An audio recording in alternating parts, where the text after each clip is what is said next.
Peace to the 12. You know, man, the so-called black races are the most lied to people in history, bar none. And yes, I said races, plural, because black is not a race, it's a color. The Chinese, Japanese, and Mongolians do not classify themselves as yellow folk, so why do we? That's another video for another day. So anyways, going back to my original statement. The so-called black history is the most hidden history on the planet by far. Like, you can learn about Chinese dynasties, feudal Japan, the Romans, etc., but not any black civilizations. And hell, if you let these devils teach you, they'll tell you we haven't ever done anything except be enslaved or in prison. Well, today, I'm going to teach you all about 3 black empires, with proof, of course. All right? First one right here on the screen would be about the Ethiopians that conquered the Middle East under the biblical king Nimrod. Right? Then we're going to talk about the real ancient Egyptians. Spoiler alert, they were black. I'm going to prove that in this video. And we're going to be talking about the black Moors that ruled in Europe for 800 years in places like Spain and Portugal. We're going to tap in all that, right? And if you're not one of my people watching this, I don't give a damn about your opinion. So anyway, let's get straight to it, right? So let's kick it off with this one. We're going to go to Nimrod, right? The Kushite Empire. So, who is Nimrod? Right? Well, once again, you let these guys tell you, they'll tell you Nimrod look like this. You know, talk about whitewashing, right? Straight up lies. They'll tell you Nimrod look like this. Nimrod, the biblical figure mentioned in the book of Genesis and book of Chronicles. They'll tell you Nimrod look like this. He's also mentioned in the book of Micah, which I will get into. But anyway, yeah, he didn't look like this. Nimrod was an Ethiopian. All right, they had a book called the Bible in the beginning. That this dude Stephen Boyd or Stephen Boyd, he played Nimrod. They're just all LARPing like they like to do. But Nimrod was an Ethiopian. He was an African, right? He was an African. Nimrod. Let's go to Genesis 10 and 8. And Cush begat Nimrod. He began to be a mighty one in the earth. He was a mighty hunter before the Lord Yahweh. Wherefore it is said, even as Nimrod, the mighty hunter before the Lord. And Cush begat Nimrod. He began to be mighty upon the earth, right? So that's Cush. Or excuse me, that's Nimrod, who was born by Cush. Cush being the father of the Cushites. Who are the Cushites? Ethiopians, right? Let's prove that, right? Look at Cush. Cush goes back to this word right here. Ethiopia, Cush, Ethiopians. Cush equals black, right? And by the way, there was a Benjamite in Psalm 7 named Cush. I wonder why. Then you have Zephaniah's father, whose name was Cushi. I wonder why there's 2 Israelites that are named after that's named after the word black. But I've already done a video on that. Y'all can go watch called The Black Sons of God. Anyway, so Cush. Check this out. This is from Easton Bible's dictionary. It says Cush, the country now known to us as Nubia and Abyssinia. And Abyssinia means Ethiopia. Right? Nubia meaning the Sudan region. Right? Ancient Egyptian inscriptions. Ethiopia is termed Kesh. The Cushites appear to have spread along extensive tracts, stretching from the upper Nile to the Euphrates and Tigris. At an early period, there was a stream of migration of Cushites from Ethiopia, properly so called, through Arabia, Babylonia, Persia, and Western India. So the Cushites spread off throughout the Euphrates and the Tigris in places like Persia, which would be modern-day Iran, Western India, Babylonia, which would be Iraq, and you have Arabia. We'll touch on that in a minute. Let's go here. It also talked about them to the Euphrates and Tigris. Well, in regions like the Euphrates and Tigris, you have Turkey, Syria, Iraq, right? The Tigris River, you have Iran, Iraq, Turkey, and Syria. The Arabia region, they have Bahrain, or Bahrain, however you pronounce that, Kuwait, Oman, Qatar, Saudi Arabia, Yemen, southern Iraq, Jordan, Saudi Arabia, the Sinai Peninsula, which connects Egypt to Israel. The late Babylonian Empire consisted of Iraq, Syria, Lebanon, and Israel, right? And Babylon, by the way, which I'll tell you in this video, Babylon was established by Nimrod, which once again was an Ethiopian, which means he was so-called black, right? The Babylonian Empire, yeah. In Western India, the largest city of Western India would be modern-day Mumbai, right? And I did a video on the India portion about the Ethiopians that were in India. Y'all can go watch these 2 videos I did. The historian proves. This historian proves that the original Buddha was black, and you can watch Buddha as Nimrod in the Bible. Those are videos I did relatively recently, 3 weeks ago and 2 weeks ago. Right? So Cush, going back to here, Cush means black, eldest son of Ham, and the father of Nimrod. Right? Now check this out. It says, this is Easton Bible's dictionary again. It says, Nimrod was a great Cushite chief. He conquered the Akkadians, a Turanian race already settled in Mesopotamia, and founded his kingdom, the Cushites mingling with the Akkads, and so forming the Chaldean nation. So Nimrod is the person that formed the Chaldean nations. We're going to go into the Chaldeans in a minute, right? We're going to go into the Chaldeans in a minute. Cushites mingling with the Akkad. So Nimrod founded the Chaldeans, meaning he founded the Babylonian Empire. Right, so let's go to the first book by Alexander Hislop, guy born in 1807. Right, we're going to go to his book, The Two Babylons. The Two Babylons, or the Pawpaw Worship proved to be the worship of Nimrod. Alexander Hislop. It's a great book when you want to learn about Nimrod. You want to learn about all these different pagan idols and where they come from. You'll find out real quick that all these pagan guys like Bacchus and all of them, they really just go back to Cush, Nimrod, and Semiramis. Just for example, it's not the video for that, but for example, Bacchus was the name literally translates to son of Cush, Ba-Cush. But anyway, that's another video for another day. And also, if I didn't say it already, man, one last thing before we really jump into this. Like and share this particular video so that the so-called black people can learn about this history, right? And I don't get paid by YouTube, so like and share the video so people can learn the information, right? And if you want to donate, I'll put that in the comment section. But anyway, let's get back to it. So the Two Babylons by Alexander Hislop. We're going to go to page 35. Look what he says. He says, now Nimrod, as the son of Cush, was black. See that? Was black. In other words, was a Negro. Right? So why they say Nimrod looked like this? Exactly. Yeah, you want to talk, that's talking about whitewashing. Right? Straight up. So Nimrod was black. Right? So anyway, let's continue. Let's go to page 25. All right, let's see what he talks about Nimrod. I'm going to go to the highlighted portions for sake of time.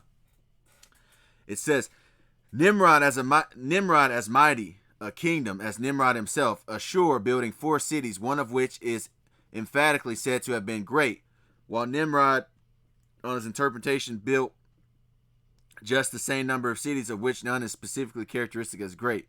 And we get on to here. It says, in the beginning of Nimrod's kingdom was Babel. That's where we read about the Tower of Babel. Babel in Iraq, in Akkad, and Kalna. A beginning naturally implies something to succeed. And here we find it.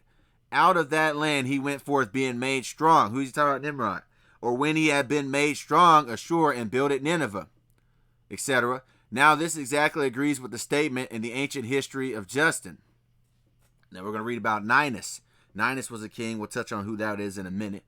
Ninus is really just Nimrod, but that's just another name, another title for Nimrod. But anyway, Ninus strengthened the greatness of his acquired dominion by continued possession, having subdued therefore his neighbors, when by an accession of forces being still further strengthened, he went forth against other tribes, and every new victory paved the way for another. He subdued all the peoples of the east, right? So Nimrod was putting belt to ass to that whole eastern region. He subdued all the people. He put them under tribute, right? He conquered them. Who did this? An Ethiopian king by the name of Nimrod, right? He subdued all the peoples of the east. Thus then Nimrod, or Ninus, so he's letting you know that Ninus is Nimrod. Nimrod, or Ninus, was the builder of Nineveh, and the origin of the name of that city as the habitation of Ninus is accounted for, and light is thereby at the same time cast on the fact, right? So he conquered the whole eastern region, right? What we would call modern day the Middle East. Nimrod, an Ethiopian, yes. And I know someone might say, well, if he did that, why doesn't the Middle Eastern region look like that today? The same reason why the so-called white man conquered America and you don't see a Native American in Massachusetts, which is a Native American name, right? You don't see him over there, right? The same reason why the so-called white man conquered Australia, right? And you had Australian Aboriginals looking over there, but who do you see the most over there now? Yeah, exactly. But anyway, continuing on, page 24. It says, now this Ninus, or son, born in the arms of the Babylonian Madonna, is so described as very clearly to identify him with Nimrod. So Ninus is Nimrod. King of the Assyrians, says Tragus Pompeius, epitomized by Justin. First of all, turns to contend moderation of the ancient manners incited by a new passion, the desire of conquest. He was the first who carried on war against his neighbors, and he conquered all nations from Assyria to Libya, right? From Assyria to Libya, so the North African region as well as the Middle East, right? And the continent of Asia, right? So he's over that Afro-Asiatic region. He was the first who carried on war against his neighbors, and he conquered all nations from Assyria to Libya as they were yet unacquainted with the arts of war. Right? And let me just pull this up real quick before we continue reading. So this is Ninus, right? Fake image, of course. Ninus, according to the Greek historians, right? Ninus died 2189 BC, was the mythological king of Assyria from 2241 BC to 2189 BC, and the founder of Nineveh. Ninus was often compared to the biblical figure Nimrod, right? So there you go. Ninus is Nimrod. So anyway, continue on. Let's get back to reading. It says, this account points directly to Nimrod, and it can apply to no other. The account of Diodorus Siculus entirely agrees with it, and adds another trait that goes still further to determine the identity, right, that Nimrod is Ninus. That account is as follows. Ninus, the most ancient of the Assyrian kings mentioned in history, performed great actions, being naturally of a warlike disposition and ambitious of glory that results from valor, right? And armed a considerable number of young men that were brave and vigorous like himself, right? So he had the steppers with him. Trained them up a long time in laborious exercises and hardships, and by that means accustomed them to bear the fatigues of war, right? He conditioned them, and to face dangers with intrepidity.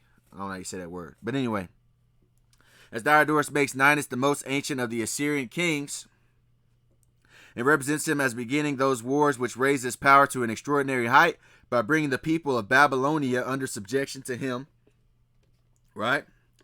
While as yet the city of Babylon was not in existence. Yeah, who established Babylon? Nimrod. This shows that he occupied the very position of Nimrod, of whom the scriptural account is that he first began to be mighty on the earth. We read that in Genesis 9 and 10. Or was that 10 and 9? Let's go back. Genesis, 10 and 9. Mighty on the earth. Mighty hunter before the Lord. So let's go back. Till Nimrod, by establishing his power, where was that? King, that he first began to be mighty on the earth, and that the beginning of his kingdom was Babylon. As the Babel builders, when their speech was confounded, were scattered abroad on the face of the earth, and therefore deserted both the city and the tower which they had commenced to build. Babylon as a city could not properly be said to exist till Nimrod, by establishing his power there, made it the foundation and starting point of his greatness. So his starting point was Babylon, right? In this respect, then the story of Ninus and of Nimrod exactly harmonize. That's because they're the same person. The way too in which Ninus gained his power is the very way in which Nimrod erected his, right?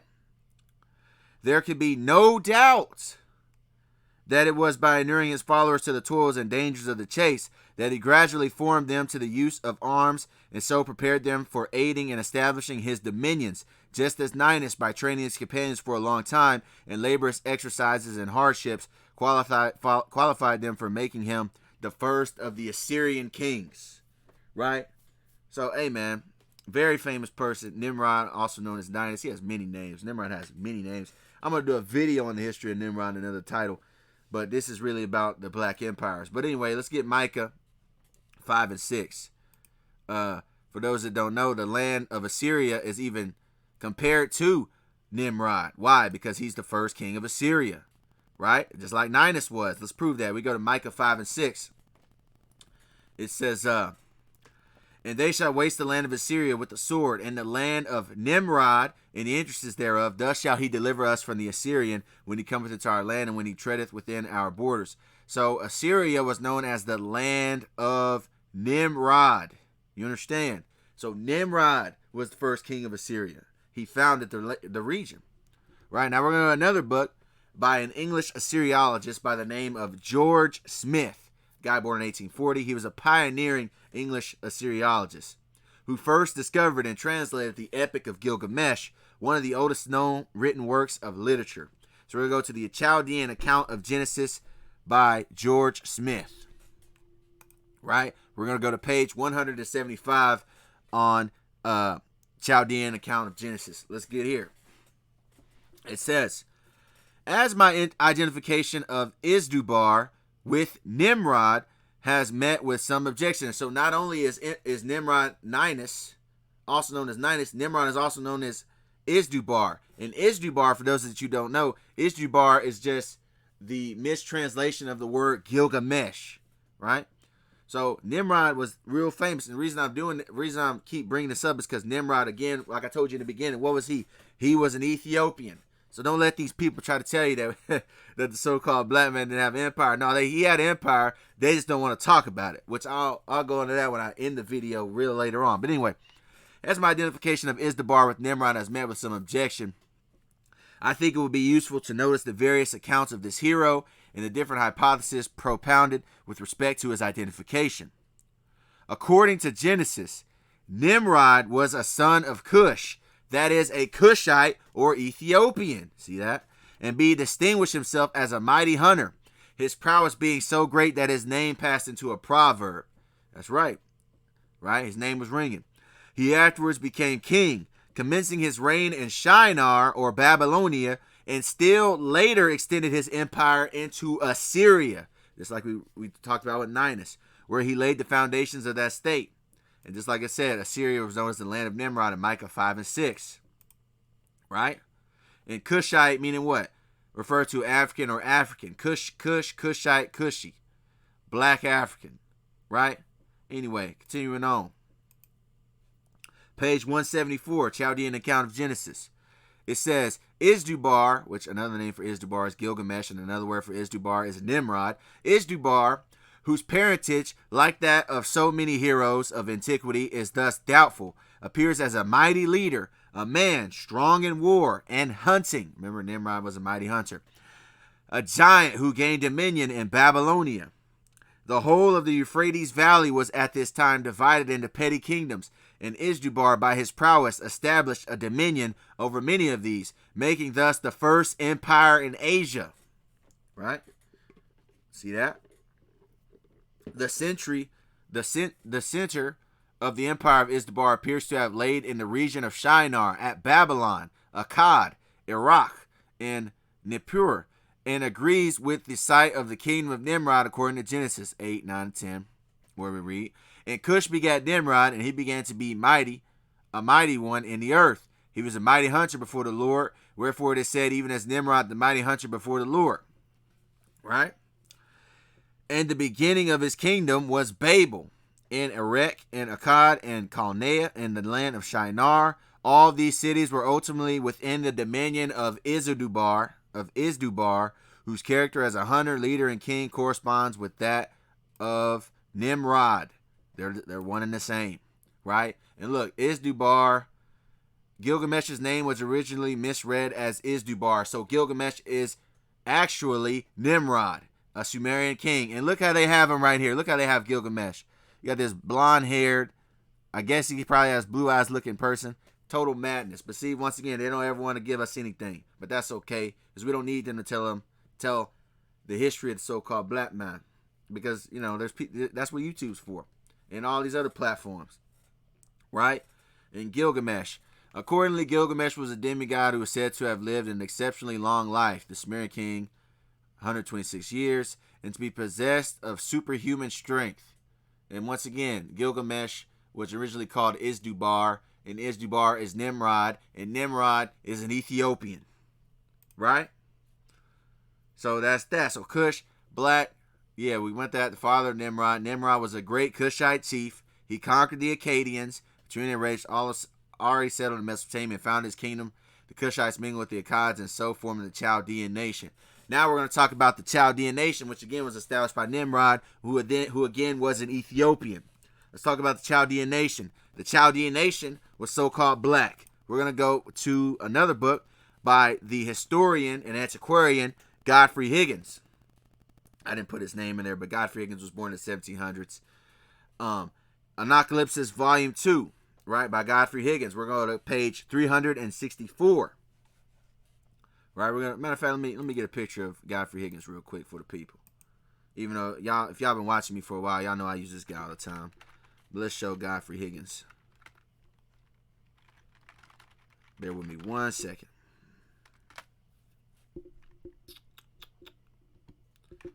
Yeah. Salakia. Bear with me 1 second. I also got to see if I'm still recording after I do this. Right? So let's pull it up for the folks. All right, I'm still recording. Bet. So this is Godfrey Higgins. Right? He was born in 1772. He was an English magistrate, a landowner, a prominent advocate for social reform, a historian, and antiquarian. Right? He wrote a book. He wrote a 2-book series known as Anacalypsis. Right? We're going to go to Anacalypsis Volume 2 by Godfrey Higgins, page 364. This is what he had to say. He says, in consequence of the prejudice, for it is really prejudice against the Negro. So he's acknowledging the prejudice against the Negro. Or I'd rather say against the possibility of a Negro being learned and scientific. So all the way back in the 1700s, he's letting you know that, yeah, they had that prejudice against the Negro for being learned and scientific, arising from an acquaintance with the present Negro character. So they try to think, how could these guys make all these civilizations? Look at how they are now. That's what they say now, right? And watch what he says. He says, I admit with great difficulty the theory of all the early astronomical knowledge of the Chaldees having been acquired or invented by his race, and that the Chaldees were originally Negroes. So it was difficult for him to understand this. But check this out. Check what he says after this. First of all, he said the Chaldees were originally Negroes. Well, the Chaldeans were originally black. I just showed you that Nimrod did what? He formed the Chaldean nation. Nimrod was the son of Cush, who was the father of the Ethiopians. So, it says, but this prejudice wears away when I go to the precursors of the Brahmins, the Buddhists, and when I reflect upon the skill and the fine arts which they must have possessed when they executed the beautiful and most ancient sculptures in the museum of the India House, and the knowledge of astronomy shown in their cycles of stones, etc., right? That the Buddhists were Negroes, the icons of the god clearly prove. Yeah, that goes back to that video I told you I can go watch called Nimrod is Buddha. Yeah, the original Buddha, when you look at the old statues of Buddha, the original Buddha has Negro characteristics because it's made after, sculpted after an Ethiopian, right? And let's show, look, Chaldeans were originally Negroes.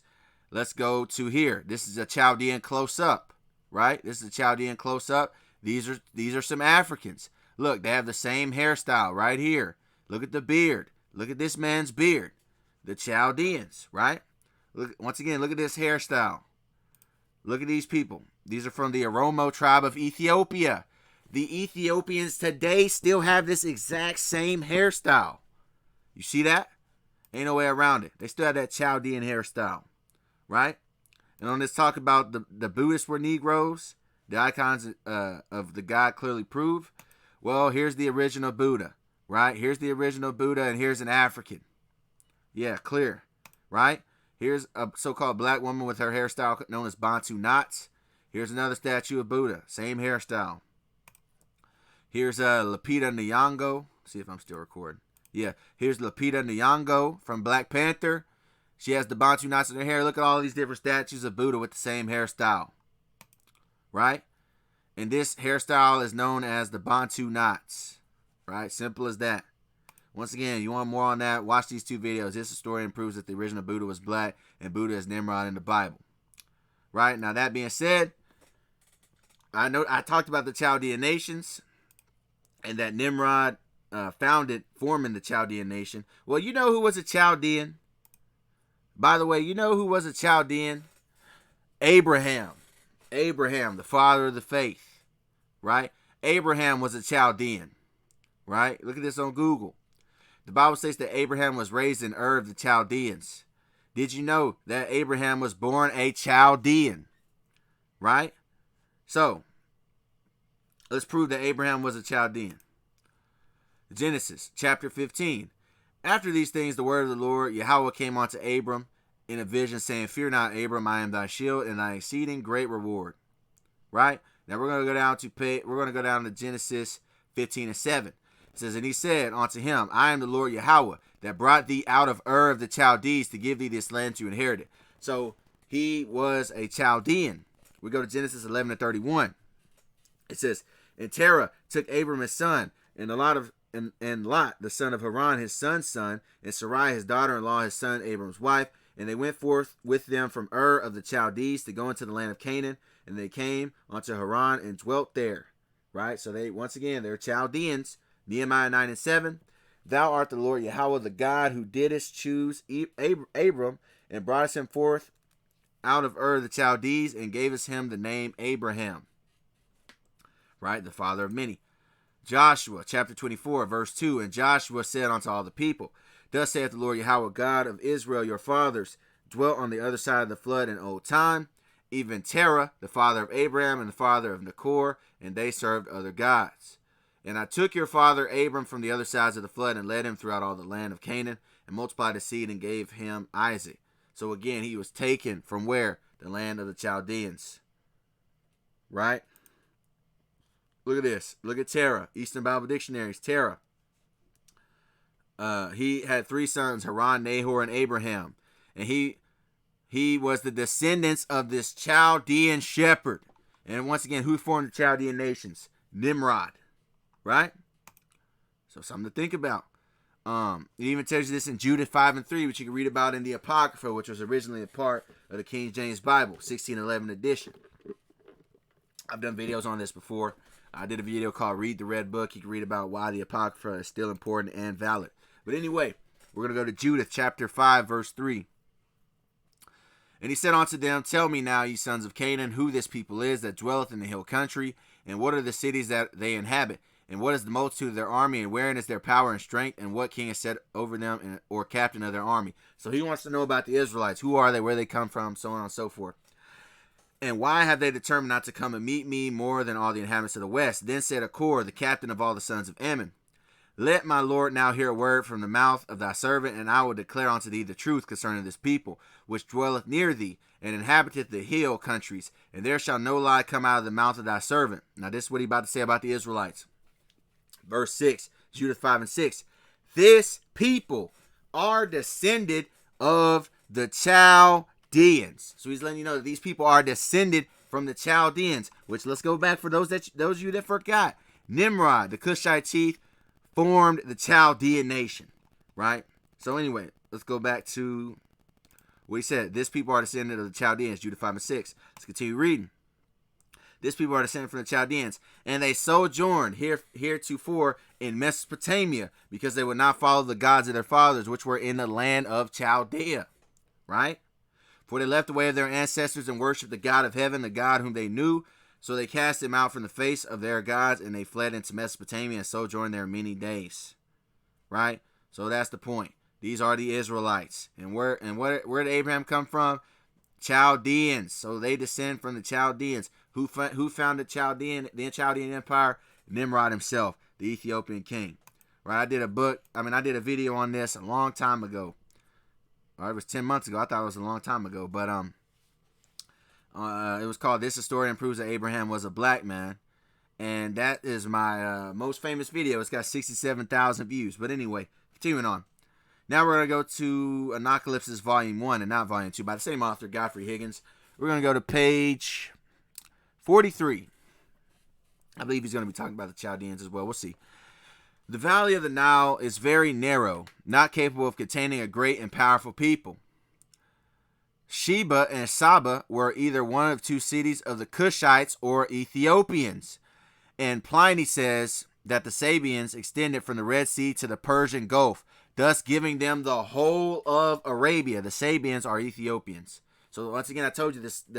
I told you in the beginning, the Ethiopians conquered the entire Middle East, the Arabia region, one part of which it is well known is called from its fertility of soil and salubrity of climate, Felix, or the happy.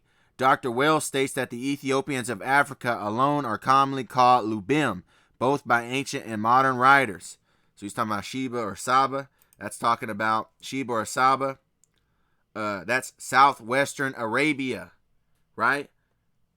Modern day Yemen. So the Ethiopians had control over modern day Yemen as well.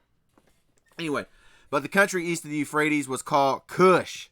So the country east of the Euphrates was called Cush. Why? Because it was named after Nimrod's father, Cush, who was an Ethiopian. Ethiopians took over the Euphrates region. We talked about that in the beginning of the video. As well as the country west of it, thus giving the capital of Persia. Persia is modern-day Iran. Susan or Susiana, which was said to be built by Memnon to the Cushites or Ethiopians, as well as Arabia. Right, going down to here. Thus, in their dialect, the Kuthites were the same as the Cushites. Yeah, the Kuthites are the Cushites. That's another video for another day, right? And they later went into the region of Ireland, which I did a video called the Black Irish Clans. That's another one of my famous videos, I guess you could say. And I had a lot of pushback, but I don't give a damn. Like I say in every video, all my videos are chiefly for the 12 tribes of Israel. I don't get up here and make these videos for other nations. I really don't give a damn about your opinion. But anyway, continuing on. If any reader will examine all the remaining passages of the Old Testament not cited by me, where the words Ethiopia and Ethiopians are used, he will see that many of them can by no possibility relate to the African Ethiopia. So he's telling you that certain lands are named Cush. And those lands that are named Cush aren't always talking about the African land of Ethiopia. That's why he talked about how in Susiana, which is in Yemen, that was also had the title of, was called Cush. The country east of the Euphrates was called Cush as well. Anyway, it says, Eusebius states the Ethiopians to have come and settled in Egypt in the time of Amenophis. According to this account, as well as to the account given to Philostratus, there was no such country as Ethiopia beyond Egypt until this invasion. Just letting you know the Egypts took over, or the Ethiopians took over Egypt as well, which Egypt is what? North Africa. According to Eusebius, these people came from the river Indus, that's talking about India, and planted themselves to the south of Egypt in the country called from them Ethiopia. The circumstance named by Eusebius that they came from the Indus, and at all events implies that they came from the east and not from the south, and would induce a person to suspect him to have crossed the Red Sea from Arabia. They must either have done this or have come round the northern end of the Red Sea by the Isthmus of Suez, but they certainly could not have come from the present Ethiopia. Yeah, because we know Nimrod established his empire in the Middle East. So they came from the east. Right? So a lot was said. We talked about Saba, Sheba, that's southwest Yemen. That's Yemen, southwestern Arabia. Countries east of the Euphrates, Syria, Iraq. He mentioned a guy. Where was it at? The time of Amenophis. Who's Amenophis? Amenhotep III. That's Amenophis in the 18th dynasty. Right? So anyways, continuing on. We're going to go back to the Chaldean account of Genesis, page 313. Just to show that Nimrod's name was famous even in Egypt. It says, it's page 313 of Chaldean account of Genesis. It says, a little later in the period, BC 1100 to 800, we have in Egypt many persons named after Nimrod, showing a knowledge of the mighty hunter. Therefore, as a matter of fact, Pharaoh Narmer is named after Nimrod. Narmer means subduer. Nimrod was known as subduer. I believe Narmer's full name is Narmer Murad, which translates to the subduer of the leopard. Right? It's another video when I do that video on Nimrod's link to Egypt. But the Indus River, because he mentioned the Indus River as well, that flows throughout India and Pakistan, the Indus River. The Indus Valley was the site of one of the world's earliest civilizations. So let's get on to next. So we all talked about the Chaldeans. What time we got? See if I made good time. Right? 34 minutes in, we got good time. Right? So we did all that about Nimrod. Now we're going to go to Egypt. Bear with me 1 second. Let's go back. Next, let's talk about the Black Pharaohs. Now, when we talk about the Black Pharaohs, they always want to go to the 25th dynasty, right?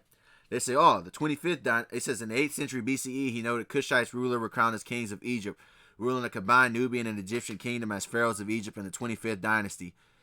The Cushite kings are commonly referred to as the Black Pharaohs. So they want to have you believe and think that until the 25th dynasty of Egypt is when the Ethiopians took over and became the Black Pharaohs of Egypt, right? Which is incorrect, and I'll prove that. Well, this is correct, but it didn't start there. And you type into Google, it says, were the Egyptians black? And it'll say the claim that all Egyptians or even all the pharaohs were black is not valid. Yes, because Egypt was conquered by many nations. Egypt was conquered by the Greeks. Egypt was conquered by the Arabs in 640 AD, right? Egypt was conquered by the Ethiopians, right? And you have these people say, oh, look, I look like this. Therefore, this is what the Egyptians always look like, which is simply dishonest. And I'm going to prove that. Let's see if they always look like this. We're gonna look at some pharaohs. This is an easy one to prove the ancient Egyptians. So we're gonna go to Pharaoh Narmer of the first dynasty. Remember, I told you Narmer goes back to Nimrod. Narmer was the ancient Egyptian pharaoh of the early dynastic period. Now, this is a picture of King Menes, also known as Narmer, right? As you can already see. Flat nose, big flat nose, the lips. Let me put side by side. This is Mike Tyson.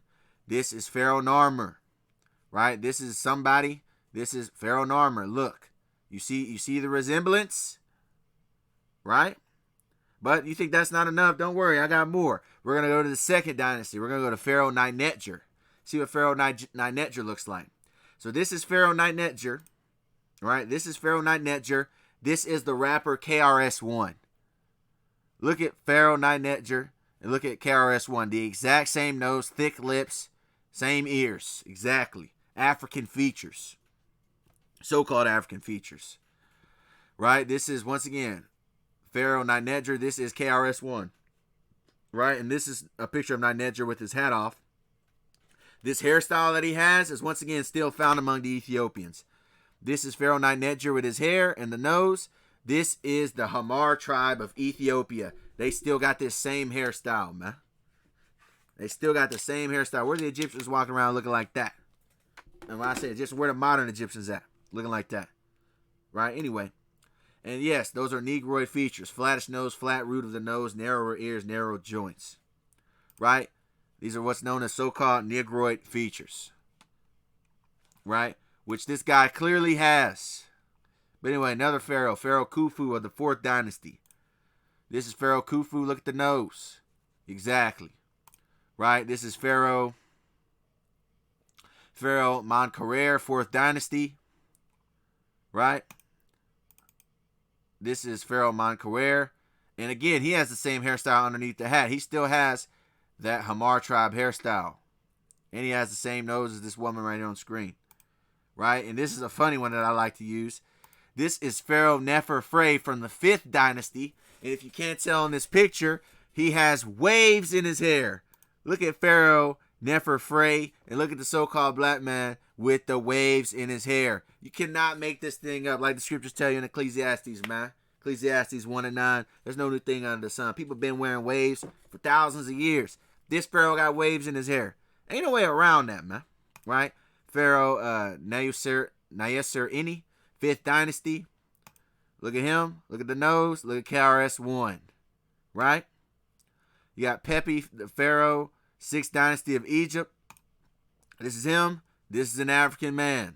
Yeah, exactly. Right? And if that wasn't enough, so I showed the pharaohs.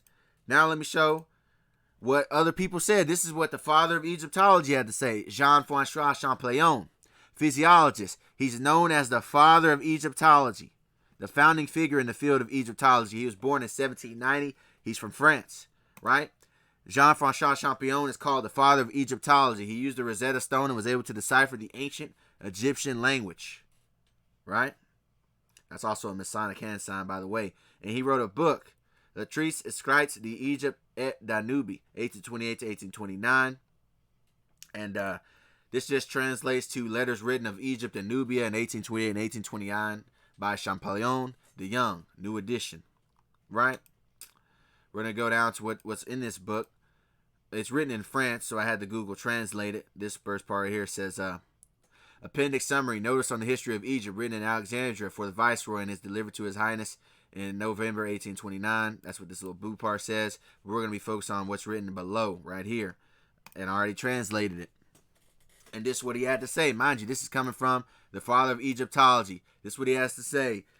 He says, the first tribes who populated Egypt, that is to say the valley of the Nile, between the cataract of Oswan and the sea, came from Abyssinia or Sennar. So we still know the first tribes that populated Egypt came from Abyssinia.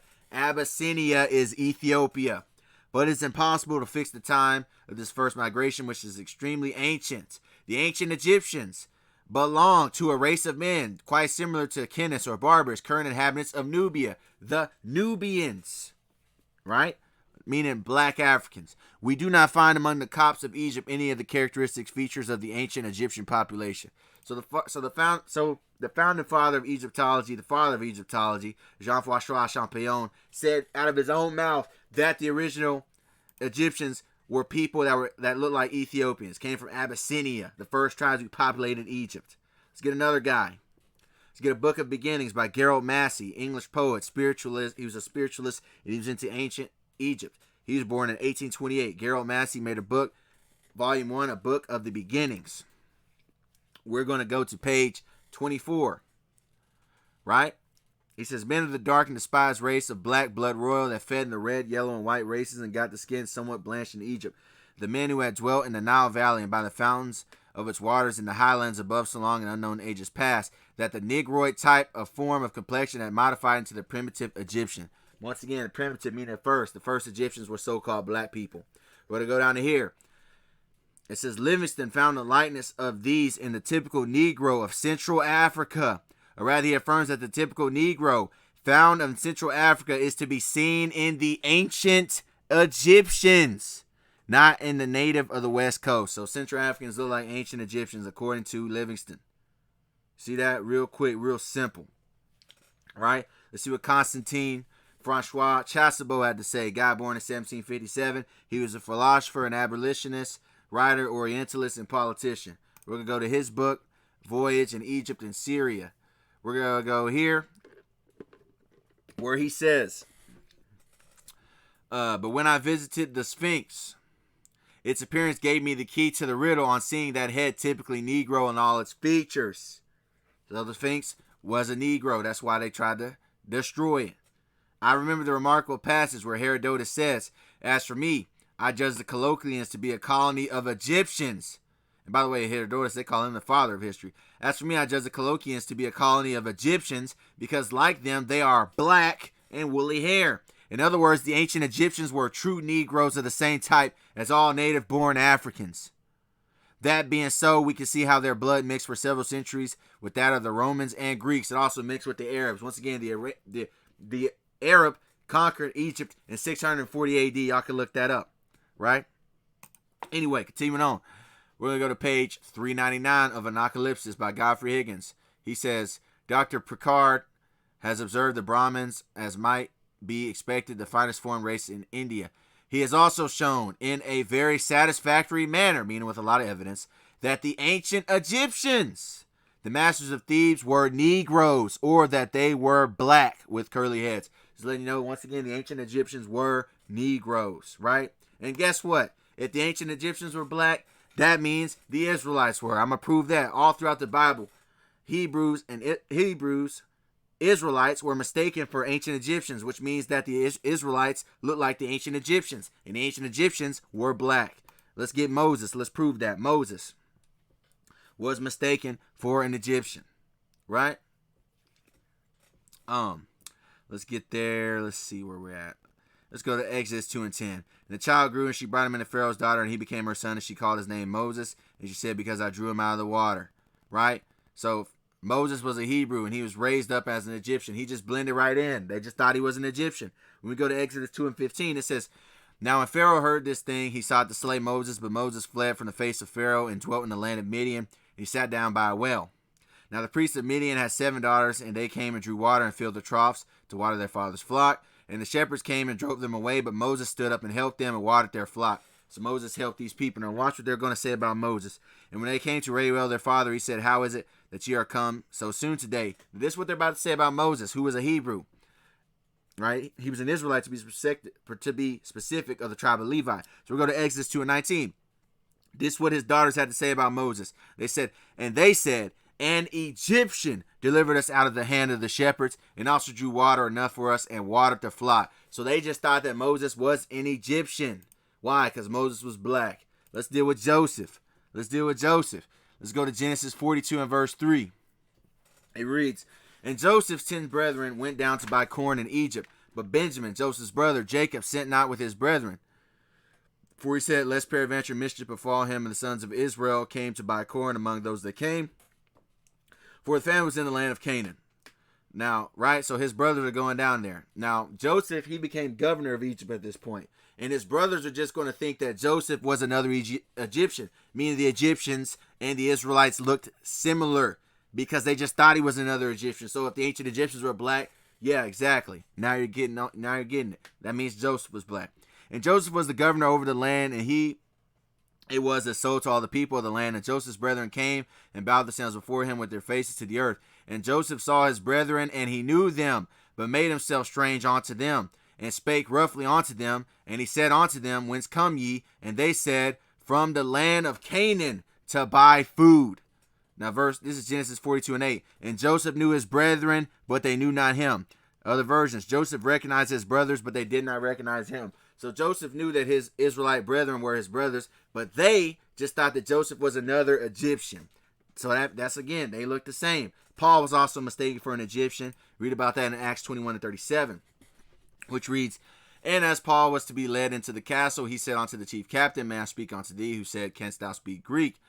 Art not thou that Egyptian, which before these days made us an uproar and led us out into the wilderness, 4,000 men that were murderers? So this man mistakes Paul for an Egyptian. But this is what Paul says in Acts 21 and 39. But Paul said, I am a man which am a Jew of Tarsus, a city in Cilicia, a citizen of no mean city, and I beseech thee, suffer me to speak unto the people.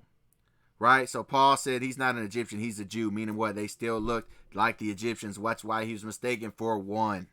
Right? Because they were black. Let's get some scriptures on that. Let's get scriptures on black complexion. Let's go to the scriptures of Songs of Solomon, chapter 1, verse 5. I am black, but comely, O ye daughters of Jerusalem, as the tents of Kedar, as the curtains of Solomon. I am dark but lovely. I am black and beautiful. I am black. What are the tents of Kedar? Let's Google it. These are the tents of Kedar on Google. The tents of Kedar are extremely dark. They're black. So this person compared themselves to the tents of Kedar. That means they're black. Song of Solomon 1 and 6. Look not upon me because I am black, because the sun have looked upon me. My mother's children were angry with me. They made me the keeper of the vineyards, but my own vineyard have I not kept. Right? Songs of Solomon 1 and 6. So he says the sun had blackened me, had darkened him. Why did he say that? Because so-called black people get tans as well. Look, tan lines, tan line. So-called black man with a tan line. So-called black woman with a tan line. As you can see, in the sunlight. Matter of fact, look at this woman. This is a woman in the wintertime. This is the woman in the summertime. She was darkened by the sun. Lamentations 5 and 10. Our skin was black like an oven because of the terrible famine. The famine has blackened our skin as though it baked in the oven. Our skin is black like an oven because of the burning heat of famine. Yeah, exactly. Job 30:30. My skin is black upon me and my bones are burned with the heat. Right? So that's that's Egypt. Now we got one more. See where we're at. 49 minutes. We got one more. We'll deal with the Moors real quick. Let's deal with the Moors. Right? Let's deal with the Moors. The Moors. The last one. Right? So for those of you that don't know, the Moors ruled Spain for 800 years. Moors from North Africa helped the first Islamic empire invade Iberia in 711. Once Al-Andalus was established, more and more Moors migrated to Iberia and lived there for almost 800 years. Right? While they controlled the majority of the peninsula, they still permitted people to follow Christianity or Judaism if they paid a tax. Right? That's from study.com. Now, let's deal with the Moors. It's a lot of lies that tell about the Moors, about what the word Moor means, but we're going to find out what the Moor means. We're going to go to old dictionaries and old encyclopedias to see what the word Moor means. And spoiler alert, it means black. Right? And the Moors contributed alchemy, algebra, chemistry, the concept of zero. They invented chess.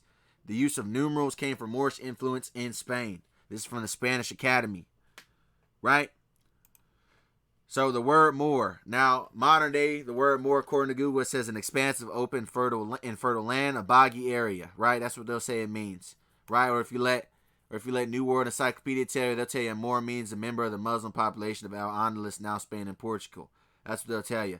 But they've changed the word. They've changed the word Moor. Just like they had a white man cosplaying as Moses, just like they had a white man cosplaying as an Egyptian, just like they had a white man, the so-called white man, cosplaying as Nimrod. The word Moor has been hijacked. What does the word really mean? Well, let's see what David McRitchie, the anthropologist, had to say, born in 1851, in his book Ancient and Modern Britons. We're going to go to volume 1, right, by David McRitchie, page 46. Highlighted portion reads, any Latin dictionary, any old one at least, will tell you that Moorus is a Moor, a blackamoor, or a tawny Moor, and Shakespeare uses the word Moor as a synonym for Negro, right? Moorish, signifying thereby any black or brown-skinned man. Yeah, Moor means any black or brown-skinned man. And we're going to go to the Latin dictionaries. We're going to pull them up. Let's go to Samuel Johnson's English dictionary, right? Samuel Johnson, guy born in 1709, right? Samuel Johnson. We're going to go to the Samuel Johnson dictionary of Moor. It says Moor, marsh. Let's go to 2. Moor, Morris. A Negro. A blackamoor. Yeah, Moor is a Negro. Right? I was going to say Negro, but John Entick, right? John Entick, born in 1703, right? A schoolmaster, an author. We're going to go to John Entick's Latin Dictionary, a New English Latin Dictionary. Carefully comply. We're going to go to the M's. Look, Moor, Ethiops, meaning Moor, Ethiopian, Moorish. So yes, Moor means black in all these old dictionaries, right? And Ethiops means burnt face, Ethiopia, Africa, Ethiop. Right? Meaning black. John O'Givie. Let's go to John O'Givie, the Scottish lexicographer. He wrote the Imperial Dictionary. The guy was born in 1797. Let's go to the Imperial Dictionary, Volume 3. Look at Moor. It says Moor. Moor. Mar. Morris. Morris. A Moor. Probably. Morris. Black or dark colored. Moor means black or dark colored. A native of the northern coast of Africa, called by the Romans Mauritania, the country of dark complexioned people. Yeah, Mauritania literally means land of the blacks. Just like Kemet means land of the blacks. Just like Negro land means land of the blacks. Yes, it does mean that. Anyway, continuing on. John Wilkes. John Wilkes wrote, this guy was born in, where was he born in? When was John Wilkes born? In 1700s. Somewhere, 1769, I suppose. Born somewhere in the 1700s, early 1700s. Anyway, he wrote a book, Encyclopedia Londinus, Universal Dictionary of Arts and Sciences and Literature. We're going to page 754. It says Moor. Moor. Black. A Negro. A blackamoor. It's real simple. Moor is a Negro. Check this out also. It says, the Negroes or blacks held an oral correspondence with the ancient Mauritanians, Numidians, and Carthaginians, which means what? The original Carthaginians were Negroes. All these people got mad about Hannibal of Carthage. He was black. Correspondence means resemblance. The Negroes resembled the ancient Mauritanians, Numidians, and Carthaginians. Simple as that. Right, let's go to this Web Archive, National Archive, Government, UK, United Kingdom. This their National Archive, Black Presence, Asian and Black History in Britain, 1500s, 1850. Check this out. It says Moor. In Britain, it was often used to refer to any black person, particularly Muslims. The word Moor appears in Shakespeare's literature. Black. Blackamoor was also used as a synonym for a Negro. And guess what? Even the word Moor is even in an old Bible, right? We go to Zephaniah 2 and 12. It says, ye Ethiopians also, you shall be slain by my sword. So it says ye Ethiopians. And in a lot of versions, it'll say Cushites or Ethiopians in Zephaniah 2 and 12. But if we go to the Geneva Bible, which is the Bible they used in Jamestown, by the way, and the settlers in New England. We go to the Geneva Bible, 1599 edition. It says, Zephaniah 2 and 12, it says, ye Moorians also shall be slain by my sword with them. Moorians are the Moors. So it doesn't say Ethiopians. Ethiopians is replaced with Moorian. Let's see what Moorian is. And it also appears in Geneva Bible 1587, Bishop's Bible 1568, Coverdale Bible 1535, Moorians, Morais. Let's see what Moorian means. Moorian, see if I'm still recording. Yeah. Moorian means a moor. It's the plural form of saying a moor. So the Moorians took the word Ethiopians in Zephaniah 2 and 12. Moorian also means black. Moorian, individual with black skin color. Real simple. All right, let's look at Moorian literature. Let's look at Jessie Weston. Right, born in 1850. Right, she was translating the Arthurian text, like King Arthur and them. Listen what she says about Moorian, page 16. Then was the Black Knight blithe, and drew near to Sir Lancelot, and bared his head with his black as pitch, that is fashion of his land. Moors are black as burnt brands. So she's telling you that all the Moors are black as burnt brands. But in all that men would praise, in a night was he fair after his kind. Though he were black, what was he the worse? In him was not unsightly. He was taller by half a foot than any knight who stood beside him. So a big, tall, black dude. And they say Moors are as black as burnt brands. Letting you know that all the Moors were expected to be black. Right? We're going to go to a historian by the name of Jeronimo or Jeronimo Blancas, born in 1530, Spain. Right? This we had to say in this translation on Comentarios de las Casas de Aragon. Right? You see right here, you can already see the black heads of the Moors. Let's translate this. He says the Moors. We're going to go down to here. It says the result of this. Notice he's talking about the Moors. It says the result of this victory, the most famous in Spain until those times, was the coat of arms of our kingdom. Because in addition to the rich booty that the army collected, 4 Arab kings were found on the battlefield. Their black heads. Black heads. The Moors had black heads, separated from the trunk and lustrous, adorned with many precious stones. These 4 heads were placed in the paintings in the center of the red cross of St. George on the silver field. It's talking about the Moors. So they were black Arabs. Right? We go to Prosopis, an historian. Right? Born in the 6th century. Prosopis, born in 500 AD. Right? That's what he had to say in his work, History of the Wars by Prosopis. Right? He says, this is book 2. It says, and I have heard this man say that beyond the country which he ruled, there was no, page 323, habitation of men, but desert land extending to a great distance, and that beyond that are men not black skinned like the Moors. So he's letting you know the Moors are black skinned, but very white in body and fair hair, so much they for these things. So he's letting you know that the Moors were black skinned. Real simple, right? Let's go to Eabo Tozy. He wrote a book. This guy was born in 1715. Eabo Tozy wrote a book called The Present State of Europe, right? With this long title. Volume 1. Present State of Europe, we'll go to page 18. See if I'm still recording. Bet. It says, but the difference of the bodies and faces of people in different countries is scarcely greater than that of their ideas of beauty. Thus, the Moors place it in the blackness of their faces. So, the Moors place their beauty in the blackness of their faces. The Chinese and the Kalmucks and the flat visage, nay, the Amagals of people of the South America, press the foreheads of their newborn children between the 2 boards in order to more effectually to give them that odd figure. So, the Moors found beauty in the blackness of their faces. Yeah, like they say, the black of the berry, the sweet of the juice. Black was beautiful to them. Page 172. He says Spain. Mind you, he just told you the Moors found blackness in their faces. Now he's about to tell you that they ruled Spain. Page 172 of the Present State of Europe. Spain, having been successfully possessed by so many foreign people, the Phoenicians, the Carthaginians, Romans, Vandals, Suevi, Alani, afterwards by the Visigoths, and lastly by the Moors, among whom were great numbers of Jews. So with the Moors were great numbers of Jews. It is easily seen that generally considered the Spaniards must have been a very mixed kind of people, but the descendants of these several people did not, right? We're going to page 172. It says, the Visigoths did not equally stand their ground, meaning different people ruled at different times. The Romans expelled the Carthaginians. The Vandals, Suevi, and Alani, after disposing of the Romans with great slaughter, met with a like treatment from the Visigoths, and these could not withstand the invasion of the Moors, so the Moors defeated the Visigoths.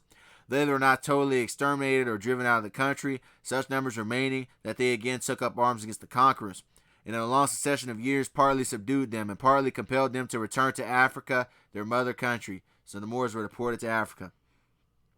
Thus the Visigoths are the main flock of the Spanish nation with a considerable mixture of descendants from the Moors. Right? So to this day you have so-called Spanish people who will look so-called white, and they have black parentage from back in the day. Right? A few from the Romans and Swabian, a few still from the Jews, and the fewest of all from the ancient inhabitants. Right? Let's go to another book by A.D. Francis, The Methuen of Portugal, 1691 to 1708. Methuen of Portugal. This we had to say about the Jews and the Moors and what they look like. We go to page 10 of the Methuen of Portugal. He says, Bromley, who visited Lisbon in 1693, said that in spite of the persecution of Jews and New Christians were just the Jews that are forced to conform to white Jesus, right? Forced to conform to Christianity. These people still formed a third of the population, and many of them looked as swarthy as the Moors. So the Jews and New Christians, many of them were just as swarthy as the Moors, and we know the Moors are black.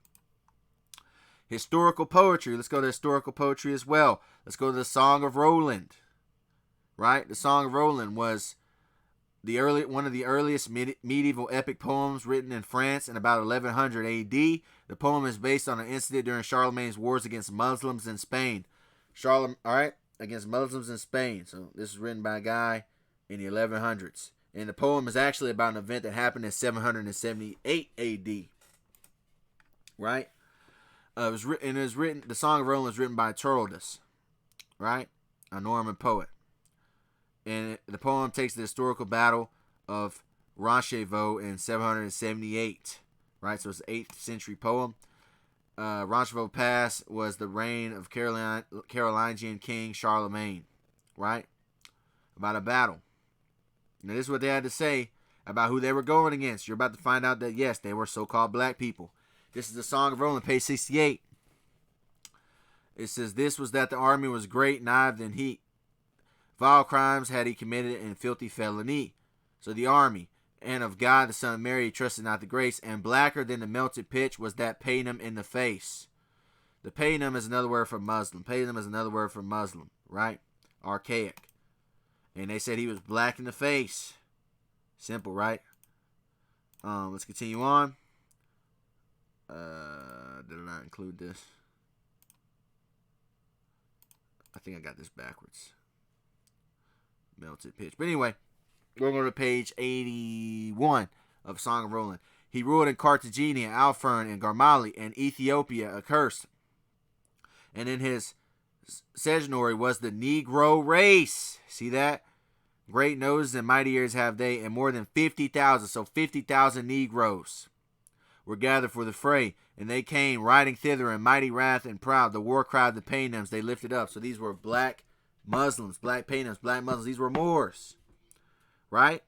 Whereof each man of them ink was blacker of his face. So they were black, right? Each of them ink was blacker of his face, save for the teeth, was every man among them even so. So they were black. Only thing white on them was their teeth. Black as ink. Ink was originally black. The first inks was used from charcoal and soot, so they were very black, right? I'm going to end it by showing some more artwork, some paintings. This is a Moor tapestry from 1400s, right? It was German. It's called Moses Defeating the Moors. It's at the J. Paul Getty Museum, 33, volume 66. As you can see, these are so-called black people, Moors, with crowns on their heads, kings and queens, right? There's another tapestry you can look up. Tapestry of the Wild Men and the Moors, 1440, right? You got the Blackamoors fighting off the wild Caucasians. As you can see, the pale faces and the hair all over their body. Wild Men and the Moors, a tapestry of 1350 to 1400 AD, depicting the ruling Moorish of France and Germany, right? So they extended all the way to France and Germany. They're fighting them off, right? And as you can see right here, let's zoom in. Once again, crowns upon their heads, king, queen, right? This is the Moor of von Freising. This is another Freising, Germany. This is a Moor with a crown on his head, 1316, right? This is a crown Moor in the 15th century, right? I believe this was also in Germany, right? And my last words for this is the fact that I generally believe that they made Africans take a dive. They didn't want people to know Africans had rulership because they didn't want to know that we are the Israelites, right? So they had to make it look like black people in general just weren't anything in history. That's why they don't tell you about the things I just told you about in this video. They don't tell you about Nimrod in his Kushite empire. They don't tell you about the black Egyptians. They don't tell you about the Moors. Why? They want to cut us off from being a nation. They don't want Israel to be in remembrance. That's Psalms chapter 83. And these are my last words. We're going to go to Psalms chapter 83, verse 1. We're going to read it all the way through 1 through 8, which reads, a song or psalm of Asaph. Keep not thou silence, O God, hold not thy peace, and be not still, O God. For lo, thine enemies make it tumult, and they that hate thee have lifted up the head, the other nations.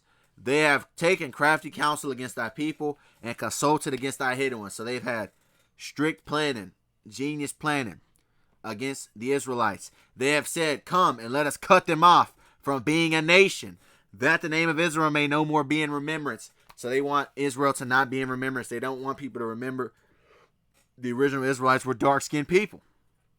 For they have consulted together one consent, they are confederate against thee. The tabernacles of Edom, the Ishmaelites of Moab, and the Hagarenes, right? The Edomites, they pretend that they're the original Israelites. And you have the Ishmaelites, they pretend that they're the original Egyptians. Because if you think that the original Egyptians would look like Arabs, and you think, oh, that means the original Israelites probably look like Arabs. But in reality, the original Egyptians, the ancient Egyptians were black, and so were the Israelites, right? And the Hagarenes, Gabal and Ammon and Amalek, the Philistines, the inhabitants of Tyre, Ashur also was joined with them. They have hope in the children of Lot, Salah. So all these nations are clicked up to make sure that our name is not in remembrance, man. And don't you forget that. And also don't forget that there are enemies. Read Nehemiah 5 and 9 for more on that. So that's all I got to say with that, man. Like I told you, man, you guys want to be sure you like and share this video. And if you guys want to donate, I'll put my Cash App. I'll pin it in the comment section, man. You know, these are the 3 black empires they want you to forget. All right? Make sure you remind somebody of real history.